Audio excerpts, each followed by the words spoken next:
Welcome to Manage to Engage, the podcast from clearandopen.com, dedicated to the evolution of you because businesses grow when people do. Serving leaders, managers, and people who will be, helping you reach excellence in your work and achieve your personal goals at the same time. Sign up for the free course at clearandopen.com. With accountability, every stone must be unturned because anything could be a repressive dynamic. Anything could be in the way of you and the truth. So if you take this seriously, all aspects of your personality must be up for grabs. You have to be completely willing to lose any quality that you have. Hi, it's Joseph, and thanks for tuning in to Manage to Engage, the podcast from clearandopen.com. When you strip everything else away, accountability boils down to abiding with truth. The truth, however, can be a bitter pill to swallow, at least at first. When you start to experience the benefits, though, you grow accustomed to the flavor. You even come to like it, to seek it out, as you develop a true sense of self-awareness. So to finish this series on accountability as a teacher, I'm going to share some more examples of what it looks like when the truth presents itself, looking at the results people get when they abide with it, the truth, versus when they continue to resist it. Again, this series is the second session from the Accountability Path 2.0 course. And if you're interested in this content, you can find that at courses.clearandopen.com, as well as many other courses. Speaking of courses, I want to tell you about the upcoming course for Clear and Open's 2020 summer quarter. It's called Clear Thinking 2, Paradigmatic Analysis. It begins July 2nd and runs 9 weeks. For human beings, results are the consequences of actions, and actions stem from conscious intentions. But where do our intentions come from? Have you ever thought about that? Intentions come from often unconscious motives driven by our largely unconscious paradigm. Your paradigm is your picture of what life is, why we're here, the cause of human suffering, the path to end that suffering, and based on all of that, what's good and what's bad in any moment. All human beings operate inside a paradigm. Most of them are oblivious to it. The result is their incoherent patchwork values cause them to live confused and painful lives. And when a person cannot see their own paradigm, they also cannot see another's, which results in unnecessary conflict, disappointment, and breached trust. People constantly tell you about their deepest values and beliefs if you know how to listen. Often they tell you things they don't even want you to know. This information is invaluable when deciding who to trust and how much and with what, and critical in leadership and management. This course reveals one of my most treasured secrets, if you will. I use paradigmatic analysis constantly. It's one of the ways I shock people by seeing dysfunctional business themes in minutes that take some of my colleagues years. This course, if you take it seriously, will make you the smartest person in the room. This is both a promise and a warning because that status comes with it a price. Everything does. For more information and registration, go to courses.clearandopen.com and look for Clear Thinking 2. Clear and Open Dojo members get access to the live course starting July 2nd. If you like these podcasts, consider becoming a member to take your growth to the next level. Thanks so much for listening. Let's dive in. Earlier, you were saying that you lose parts of yourself that you may or may not want to lose. What are some good examples of what you're talking about? What are some Sure. Okay. Yeah, I can speak to that. I occasionally do speak to how my mind blanks out sometimes entirely these days. Yeah, as an example of what happens through meditation. But it's the same kind of thing. So I have a really sharp mind, but it's significantly been used as a compensation, as a defense mechanism. So when you, for anyone who is smart, and that's a lot of people, you can expect that the process of change is going to dull your mind a little bit because the mind is one of the most powerful defenses that our shadow has. Because when you're really in your mind, you can stop what you're feeling. So one of the earliest defenses we all use, to just varying degrees. The smarter you are, the more you probably use it. But everybody uses their mind as a way to not feel things. That's why we want to stop our thoughts, right? The incessant thinking thing. You ever think about what the purpose of that is? Right? When your mind does stop, there's a relief very often, but sometimes you start to feel things. It's like, whoa, this was there. Where did that come from? Oh, that was there all along. It's just that the music of your mind was turned up over the music of your heart. That's the purpose of it. So while that rewiring is happening, when you're in the process of how do I say this? When you're in the process of reconnecting your mind to your spirit, your soul, your heart, however you want to talk about it, it's sort of there's a rewiring that happens where it's not as readily available necessarily. I've had moments in meditation where I felt like, whoa, if I let go anymore, I think I'm going to lose my mind. What if I can't work? I've had that, a bunch of times where I stopped to be able to even conceive of things. A total nonverbal thing starts to happen. It's hard to describe that realm of reality, but it's there. And you do feel like you're going to lose your mind. But it seems to always come back. So far it has. It doesn't come back in the same way. But anyone who has a serious meditation path is going to come to that place, the fear of losing their mind. That's one example. How'd I do? I addressed the question. Yeah, that was pretty good. Do you have any other examples? Example is always a challenge for me. Being funny, for example. I'm a funny person, and I like that I can be funny. It's useful in this job. I like making people laugh. But there was a point in my depression process where I saw that being funny was a way of making life interesting. Like I would go to parties and just be, I can be really funny. I've done stand-up and stuff. If I really put my mind to it, I can be hilarious. But where it was coming from was a place of not wanting to deal with the depressive mind's take on the boredom of reality. What it saw as being totally boring. So I gave myself the assignment of not being funny for a month, which really was not easy, because what I would have to do is every time a joke started to arise in me, I would just sort of let it go and then notice, was there an experience or a feeling that I didn't want to experience or I don't want to experience in this moment? Like, for example, at some party and I'm feeling bored. That was my old pattern. If I'm feeling bored at some party, I'll just become the life of the party to make it interesting for me, which is usually what's going on when people do that. We think of like, wow, they're so entertaining. Yeah, what's actually going on there? For me, I'd say actually connecting with people on a deeper level or paying attention to my social anxiety or discomfort, that was what was really going on. But if I'm funny, I don't have to experience any of that. And then the worry comes up of like, well, what if the sole root of my humor is all compensatory and it's just about managing that?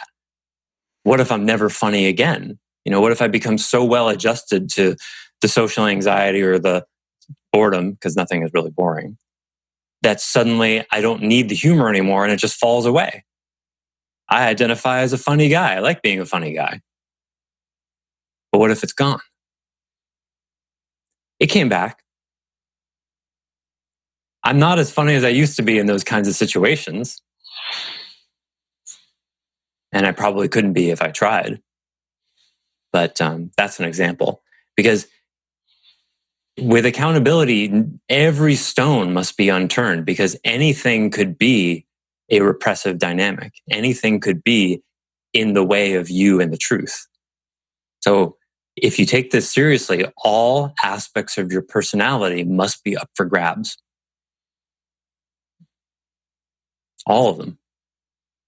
You have to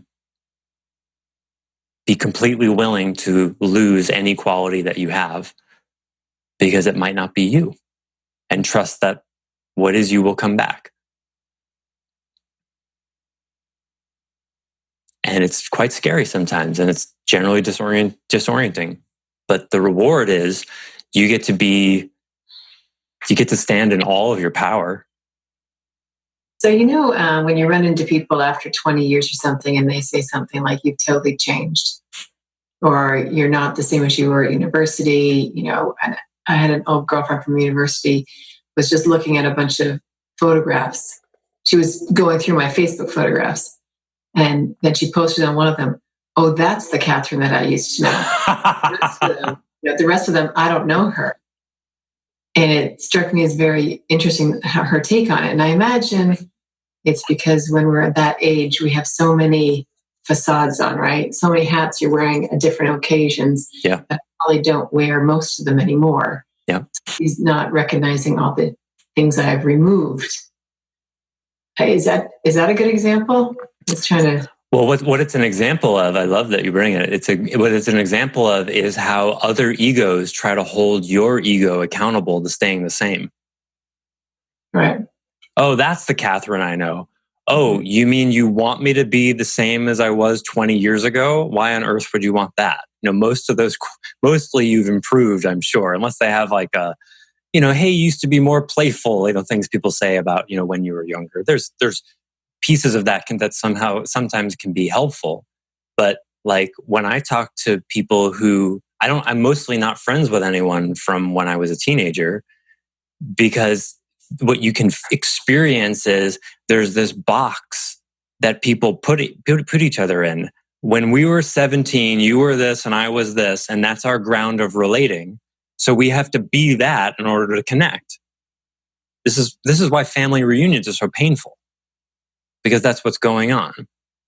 Not in all families, but to some degree, the parents usually take a picture of their kid at like 16 or so, and they never get to be bigger than that, right? Yeah. And then what the dynamic is, the parents continue to treat you like you're a teenager, and you're wanting to be seen as the adult you've become. You're proud of that. And then conflict happens because, one of the last times I saw my mother, she started getting on me about how skinny I was. Like she was the one who was feeding me. Like, oh, what am I, 12? You're so skinny. Why don't you eat more? Like, wow, this person thinks that like there's some kind of authority about my physical health and how I should be eating. Amazing, right? That's that box. So the ego is always trying to turn the river of life and the river of who we are into a pond in their fear of the unknown. I'm this. I'm these 12 qualities. You're those 12 qualities. That's safe. Tomorrow, let's have it be the same. Right? That's the same thing this whole talk was about. Everybody wants to have their outside results be different while they stay the same person. You've changed. Well, okay. In a good way or a bad way? I don't know. You're not the same Catherine I knew. Thank God. Right? Right? I'm so proud of that. I've completely changed many, many times over, and I'm unrecognizable to the 16-year-old me. Because you know what? The 16-year-old me was an obnoxious, arrogant prick. I'm so glad I've changed that. And because that's growth. So if you start to see it, there's these constant energetic handshakes that are going on where, yeah, I'm this way. Well, that's just who I am. Oh, so sure you are of who you are, right? Like Luke, like what Yoda says to Luke, so sure you are of what can and cannot be. How is that serving you? The greatest barrier to personal growth is the self-image, the notions that you are who you think you are. Because that's the bedrock that the ego is based on. Does that speak to what you were bringing there? That's what I heard in it. Yeah, I think it's true. And I do agree with you in the family reunions. In our family, it's more the siblings, one or two siblings, put everyone in that spot. But I do think that, I agree that there are some people that you grow up with that you divert. You grow different ways. But I still do think there are some that you can get back together after a long time. Absolutely. And you kind of traverse together, right? Absolutely, yes. Sometimes it's parallel the whole way. Sometimes it's divergent and then back together. One of my best friends from high school, we didn't talk for probably 10 or 15 years. It just sort of fell away. And now we talk like every week, Yeah. you know, and it went away and then back together. And that's the magic of it. It's like if you let go of all your ideas about how it should be or what is, and actually look at what is, like the next time you're with your family members, besides the shared DNA and shared blood, actually investigate and be curious about what actually connects us. Would I hang out with this person if we didn't have the shared history and shared DNA? Do we have similar interests, similar values? What actually connects us? And go looking for that. Find that. That gets you out of the trance of the family, out of the script of, you know how your parents, my parents anyway, my father's been whistling the same 6 tunes since like 1950. And still tells the same, like you can feel it when when the bottom falls out of the conversation and it's awkward, someone will tell story number 7 or story number 13 about how when I was 6 years old, I broke this ceramic chain thing in this pool in Florida and it was my fault or his fault. And it's become this like, oh God, this again. Because they go back to the script right when the unknown shows up instead of being like, yeah, so like, what's it like to be you? That's what I want to ask my father. What's it like being you? I don't really know. He can't really answer the question, but that's what I want to know. I don't want to talk about the same crap we've been talking about my entire life. We've done that, So you may find when you do that, a whole new emergent bunch of stuff you can talk about, or you may find there's not much to talk about at all. Are you willing to find out the truth? You see? Are you willing to let it be whatever it is? Or do you need that relationship to be what you want it to be so much that you're not willing to even experiment? If you're not willing to, then there's no mystery why you're suffering when you hang out with that person, is there? Because you're hanging out with them more than you ought to be, or more than is real. You see? When you hang out with people that it's not really real to be hanging out with, life goes, hey, check it out. There's friction here. There's a William S. Burroughs quote that says, if you feel after spending time with someone that you've lost a quart of plasma, avoid that person. Sounds simple, right? But if you have all these ideas and obligations and, all of that, then you're just subjecting yourself to suffering. My mother is high on the narcissist scale, high up on it. So the idea of flying 12 hours to spend a couple of days with my parents is not appealing to me because I'm going to feel like I've lost a quart of plasma every hour, But I talk to her for an hour every month or two, and that's fine. What's true? What's true? I'll tell you, I lost a lot of plasma in my early 20s, giving a vein up to her needs, and that caused suffering. Until one day I went, wait a minute, my mother's emotional needs are not actually my responsibility. How about that? And then everything was different. Also changed my relationship with women forever. I'm interested in hearing some of the other swim lanes in addition to judging that you see out there. So great. I love swim lanes of how we cause ourselves suffering. Yeah, exactly. Yeah, you describe judging and how you judge. You're in a car judging people, and I find myself when you describe that hit a vein with me. I'm interested in hearing some of the other ones, which I imagine would hit veins with me as well.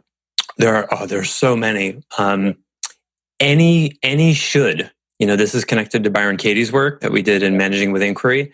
Anytime you should on yourself or someone else, which can include a judgment, but it's a bigger category than judgment.